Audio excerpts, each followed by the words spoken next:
Welcome to the NitWits, a weekly roundtable discussion on the Penn State Nittany Lions, now in its 25th season.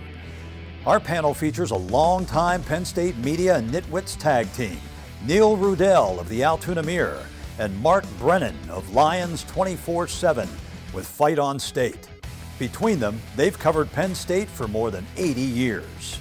The NitWits are hosted by WTAJ's Anderly Penwell, and each week we welcome a former Nittany Lion as our special guest analyst. The NitWits are brought to you by Irwin Financial, Raymond James, a firm foundation for your financial future. By Monarch Cleaners, for all your dry cleaning, carpet cleaning, and rug cleaning. By Reed and Solani Orthodontics, providing friendly, family-focused orthodontic care in Altoona, Bedford, and Huntington. By McAleer's Plumbing, specializing in plumbing, heating, and air conditioning, serving our community since 1886. By Remax Results Realty Group, committed to a culture of professionalism, productivity, and exceptional service. By Dorman's Jewelry, the answer is always Dorman's. By Star Beverage, no matter what type of weather, we're a convenient drive-through one-stop beer store. By Kogan Electric, lighting the way for you. By NovaCare, Altoona and State College, the power of physical therapy. By Fullington Tours, offering round-trip transportation to and from Beaver Stadium from locations in State College and Altoona. By Blair Candy Company, the one-stop shop for all your tailgating needs. Candy, snacks, paper supplies, and more. By Lions 24/7 with Fight on State, your online home for Penn State football and recruiting coverage. And by the Altoona Mirror, featuring Penn State Game Day every Friday and Penn State Extra every Monday.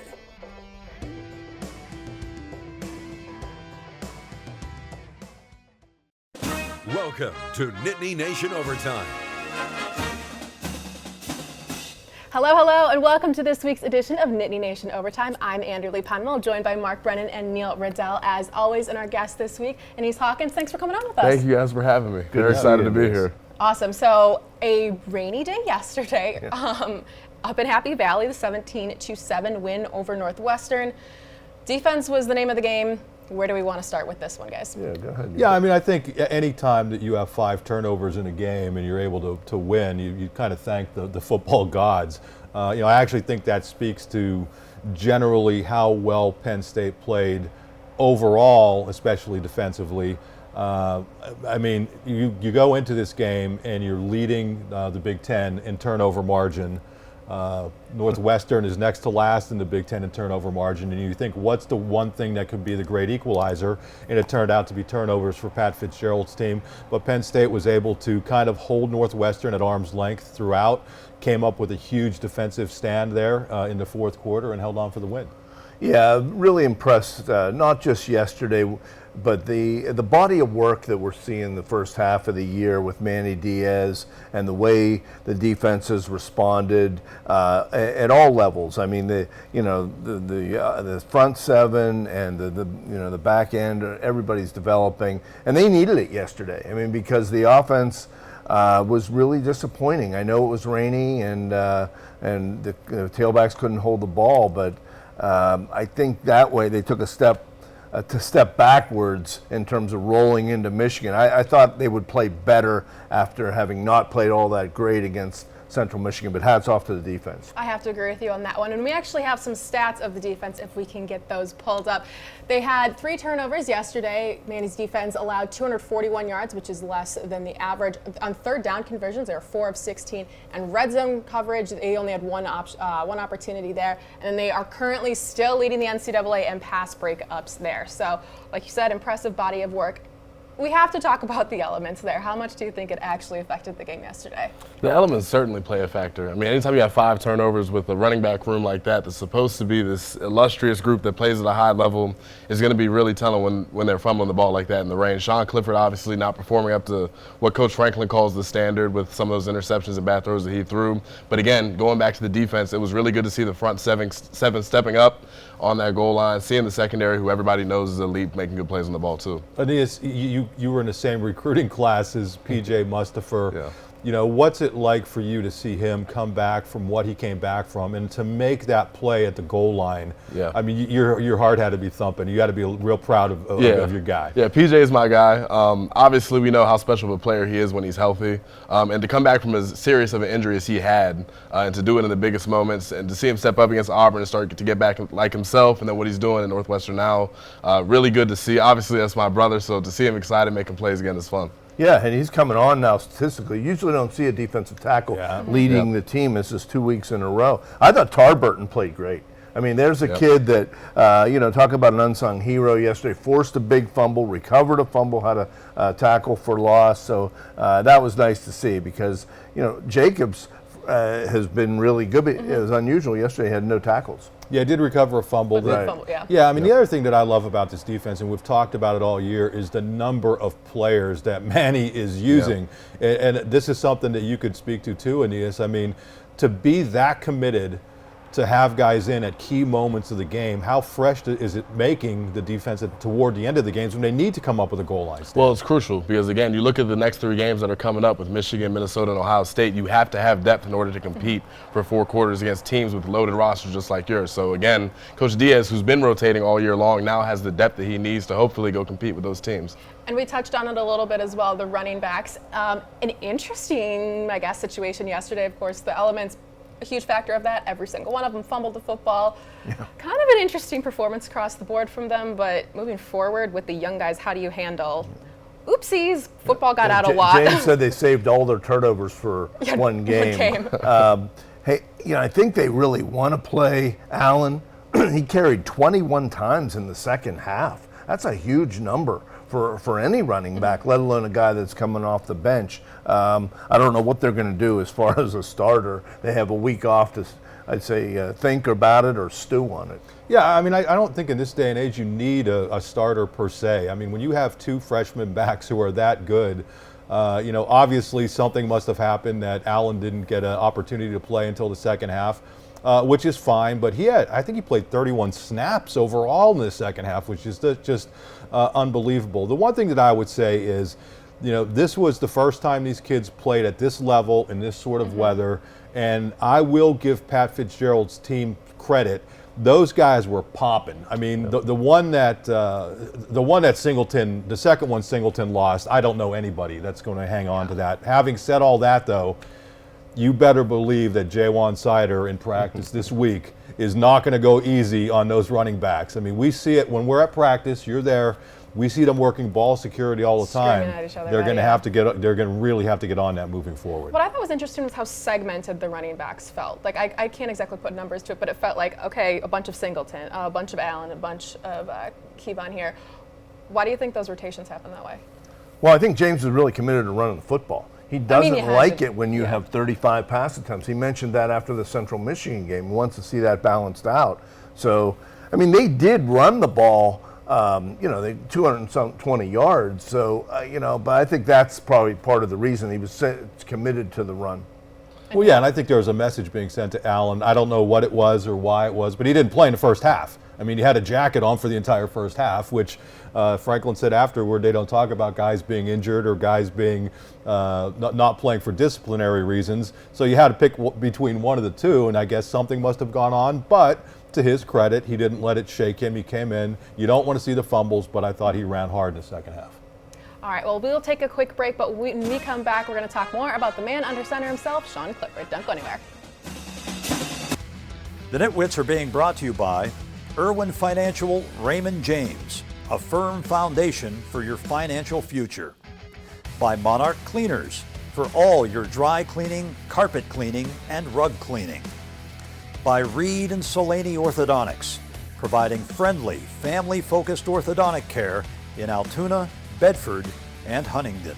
And by McAleer's Plumbing, specializing in plumbing, heating, and air conditioning, serving our community since 1886. You're watching Nittany Nation Overtime. Welcome back to Nittany Nation Overtime. We're talking Penn State 17-7 win over Northwestern. It says they're 11 there. That was what they were yesterday. Now they are number 10 overall in the nation. So with yesterday's win, of course, weather was a factor. I hate to keep bringing it up, but it was, of course, and it affected the offense. What did you see from Sean Clifford that you liked in terms of handling the crazy weather? Well, I don't think it was his best game. I mean, there were some matchups that he did exploit. He threw a nice ball to Strange and Parker Washington, and the ball to Wallace in the end zone probably was catchable. But just overall, I think we're going through some stretches now, not just yesterday, but through the first game other than Auburn, where he regresses at times.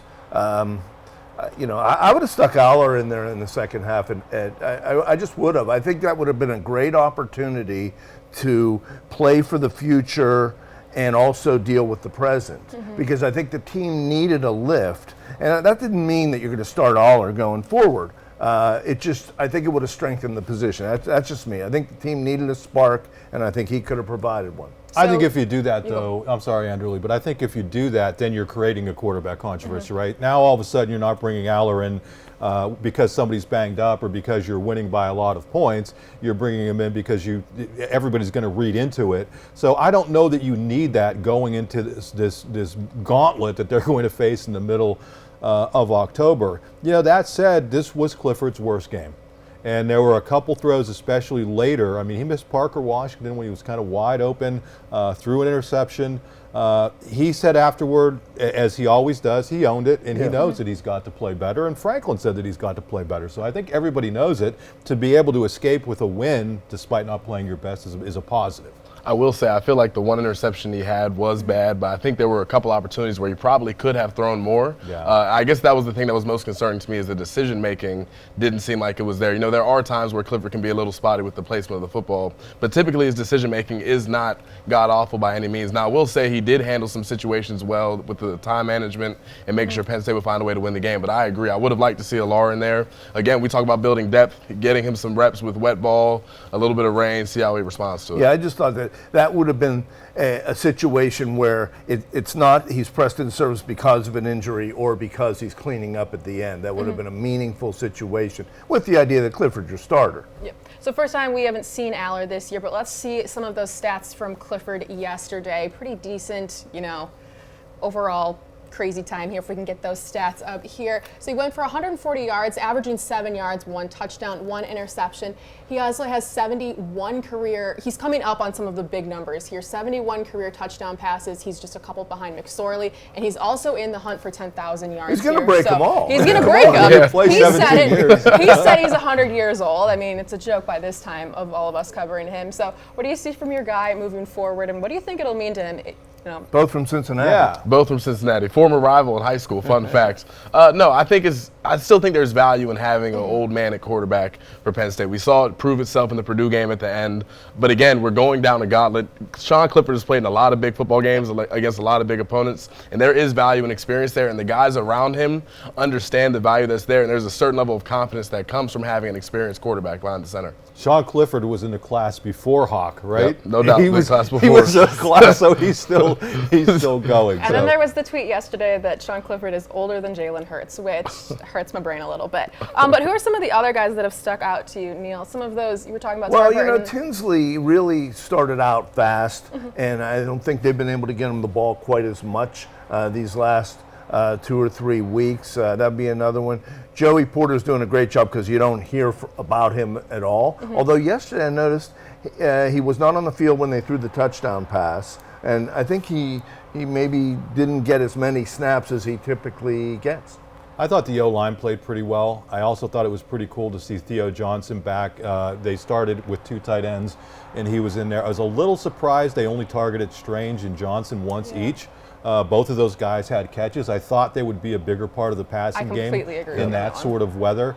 And one other guy, we were talking before the show a little bit. It was really cool to see Charlie Katcher out there because this is a guy who's been through a ton of injuries. He's been a great soldier for the program, a leader. I know that you could speak to that, Aeneas. But for him to have the opportunity to get in there, we haven't really seen much of him at practice even, to get in there and play in a game and be productive, I thought that was really cool to see. And who are some of the other guys that have stuck out to you? I will give you Hakeem Beamon. I am a defensive line guy, so I got to show the D tackle some love. I've been calling out the fact they need to find a way to get some interior pressure to kind of couple with what we've seen from Chop Robinson and Adisa Isaac at end. Hakeem Beamon stepped up, made some good plays on a couple screens consecutively. He's a guy that has a high ceiling. We got to start seeing it in these big games. Yeah, he's been a great story too, coming back from being out last year for, we're not sure exactly why, but he did not give up, kept with the program, earned his helmet stripe back, and now he's doing some nice things. You know, of course, Barney Moore continues to be a star. Yeah. And I think it was good that Pittiger made the 38-yard field goal because he's been a little uneven so far. In the conditions as well. Yeah, which I think you need all the positives that you can muster here for these next couple weeks. Well, it is quite the gauntlet, like we said. We've called it spooky season, which it most certainly is. It's fitting for the month of October. But when we come back, we'll take a deeper look into what this guy's been up to since his playing career. Don't go anywhere. The NitWits are being brought to you by RE/MAX Results Realty Group, committed to a culture of professionalism, productivity, and exceptional service. By Dorman's Jewelry, the answer is always Dorman's. By Star Beverage, no matter what type of weather, we're a convenient drive-through one-stop beer store. And by Kogan Electric, lighting the way for you. You're watching Nittany Nation Overtime. Let's take a look around the Big Ten. Michigan handled Iowa on the road, upset in the Twin Cities. Purdue beat number 21 Minnesota.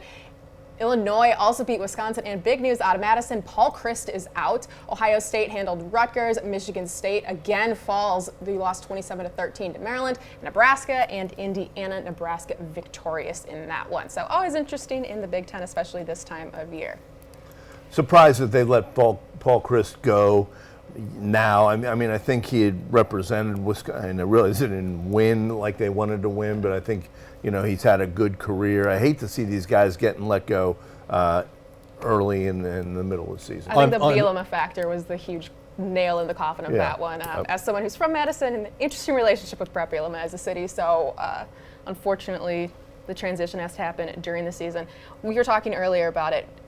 When you let a coach go in the middle of the season, whether it's coordinator, head coach, what is that sort of dynamic like with the players, do you think, moving forward? It makes it tough as a player because, you know, you get used to a routine with how you prepare and you kind of understand your role when you're under a certain head coach. Anytime that gets shaken up, it really just affects the way players are able to get ready for their games. It makes, you know, adds some confusion to the preparation. And there can be some times where there's a little bit of a disconnect between the staff and the players, and sometimes you can lose your locker room over it. So I was surprised they let him go mid-season too. Again, a guy with a long track record, however you want to look at it, a lot of it with success, a lot of Big Ten championships played, and I figured they'd give him to the end of the season to at least, you know, show some respect there. Yeah, it's also unfair to the players. I mean, in this day and age, you're allowed to play in 4 games and still transfer. They waited until after 5 games. Now these guys can't transfer and still keep their year. I know people don't like the transfer portal, but to me, that's a terrible, terrible message from the athletic department and a sure way to lose a team.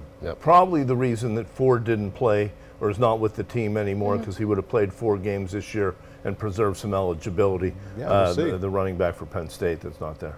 A lot of interesting things going on. But you, Mr. Hawkins, what has the last couple of years looked like for you post-football? Yeah, so now this is my first season not playing football anymore, so it's been an adjustment. Still going around the facility, hanging out with teammates, but again, really trying to dive into the broadcasting world, doing some things with Sean Clifford and Limitless NIL, trying to help players navigate that new arena of college football, which has kind of been like the wild, wild west, but been a lot of fun so far for sure. What's been the most rewarding part about Limitless and some of the NIL opportunities you've helped create for players? Yeah, so I come from a family that had a lot of people go play professional sports. I grew up with aspirations to go play professional sports. For me, my career ended early, as a lot of people's do, due to injury or due to whatever reasons may happen. So I understand that a lot of them who have aspirations to go make a bunch of money, go playing professionally, they don't have those opportunities. So for me, I just look at it as a way to help athletes capitalize on the opportunity that they're in now, because there really are no guarantees, especially in sports like football that are so physical and where careers are so short. You were in on the NIL space super early with the hawk sauce and everything. Why did that click with you? What is it about you that all made sense to you? And it's the same thing with Clifford. I mean, both of you guys seem to have a grasp, very early on about what that was going to mean. Yeah, well, again, I hate to keep bringing up my family, but I always grew up with an idea that football was a means to an end. It was business. And I was always looking for ways to set myself up beyond football. So when NIL opened up, I just looked at it as an opportunity to start propelling myself to where I wanted to go long term. And it's the same thing with Sean. He has a business mind. He's entrepreneurial by nature. If you talk to him about anything other than football, it becomes pretty quickly apparent that he thinks that way. And I think more and more college athletes are starting to think that way now that they have an NIL opportunity. Does NIL need more guidance from the NCAA, from the schools? Are you guys waiting for that, or how is that shaking out? Yeah, I think it's tough for the NCAA just to step in and kind of help facilitate that, and for a lot of different reasons, but I do think it would benefit student athletes if the NCAA were able to do that. I think the biggest thing that I've realized is that, at all these different schools and different conferences, there are just so many different standards and regulations state by state for what is allowed and what is not allowed, and what I'm afraid of is an uneven playing field being created because of it. What are some of the weird things that have maybe popped up that you didn't expect, say, state to state or conference to conference? Yeah, I say the biggest thing is collectives and how differently each collective is run and what their different objectives and missions are. I know at Penn State with things like Success with Honor, they do things the right way, and they really help empower student athletes rather than just setting them up for money grabs. And I don't think every collective is operating that way. And again, I think long term that really can be a negative for the players and for the athletes who are at these schools. How does it affect the locker room? Some guys are carving deals with relationships internally and externally. How's that working? Yeah, I think a lot of people think that there can be some animosity between these players in the locker rooms because everybody's not getting the same deal. I was on the scout team for a lot of the time, so I did get some NIL stuff, but it didn't look the same as what Sean Clifford was getting as the starting quarterback, right? I have not seen anything too negative in terms of that, but again, there can be a disconnect, but the one positive I've seen is really it's a good way at a lot of places for people like walk-ons and scout team guys to connect with the players who are making money and doing deals, because a lot of those guys getting the big deals are bringing it to the players who maybe aren't getting any attention and maybe aren't getting the opportunities to go make money in NIL. All right, great. Thank you so much. And when we come back, we just have a couple more housekeeping things. Don't go anywhere. You're watching Nittany Nation Overtime. The NitWits are being brought to you by Fullington Tours, offering round-trip transportation to and from Beaver Stadium from locations in State College and Altoona. By Blair Candy Company, the one-stop shop for all your tailgating needs. Candy, snacks, paper supplies, and more. By Lions 24/7 with Fight on State, your online home for Penn State football and recruiting coverage. And by the Altoona Mirror, featuring Penn State Game Day every Friday and Penn State Extra every Monday.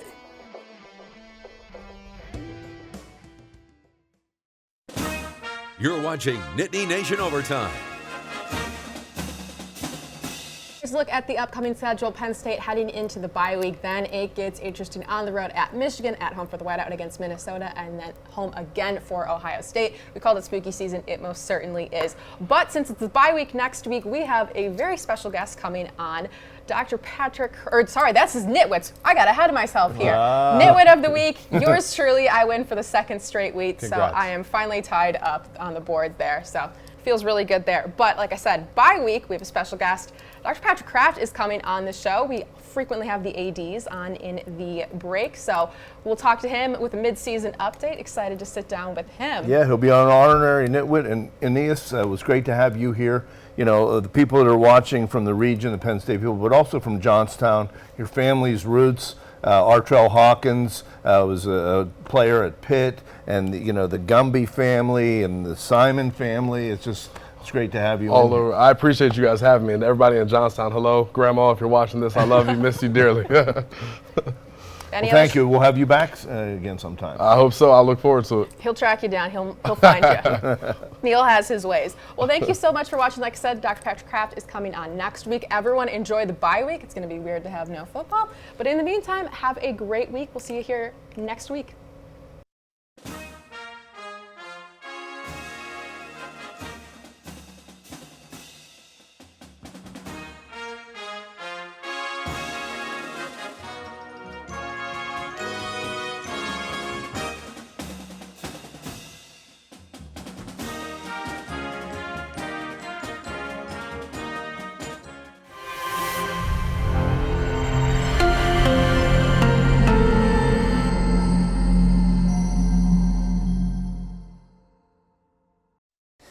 The NitWits have been brought to you by Irwin Financial, Raymond James, a firm foundation for your financial future. By Monarch Cleaners, for all your dry cleaning, carpet cleaning, and rug cleaning. By Reed and Solaney Orthodontics, providing friendly, family-focused orthodontic care in Altoona, Bedford, and Huntingdon. By McAleer's Plumbing, specializing in plumbing, heating, and air conditioning, serving our community since 1886. By Remax Results Realty Group, committed to a culture of professionalism, productivity, and exceptional service. By Dorman's Jewelry, the answer is always Dorman's. By Star Beverage, no matter what type of weather, we're a convenient drive-through one-stop beer store. By Kogan Electric, lighting the way for you. By NovaCare, Altoona and State College, we proudly support Penn State football. By Fullington Tours, offering round-trip transportation to and from Beaver Stadium from locations in State College and Altoona. By Blair Candy Company, the one-stop shop for all your tailgating needs. Candy, snacks, paper supplies, and more. By Lions 24/7 with Fight on State, your online home for Penn State football and recruiting coverage.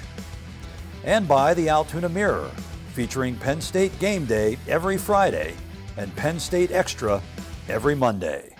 Thanks for watching, and we'll see you next week.